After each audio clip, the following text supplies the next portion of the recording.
Hello mga kakusina! Welcome back sa aking channel at syempre sa aking FB page at pati nga sa aking TikTok. So ngayon ay may share naman ako sa inyo mga kakusina na simpleng luto lang ito, simpleng ulam.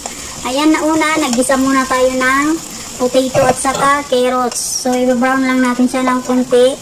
Then hanguin natin and iset aside muna natin siya. Ayan. Ganyan na yung itsura niya. So, syempre, binawasan ko yung ating mantika kasi marami. At ayan, nagisa na tayo ulit ng garlic at saka ginger.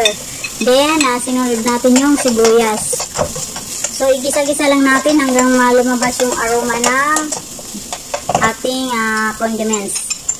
So, at ayan, meron akong chicken flakes na tira-tira. Ayan, hinalo ko na siya. Ginisa na natin siya.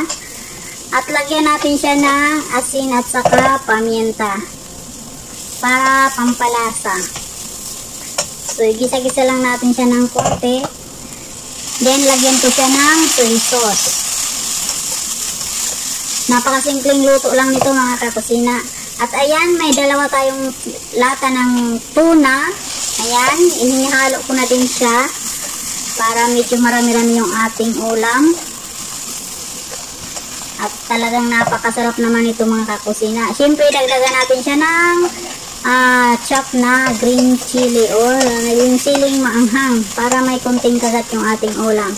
At yan, idagdag na natin yung ating ginisa na carrots at saka potato. Ayan, colorful na yung ating niluluto mga kakusina.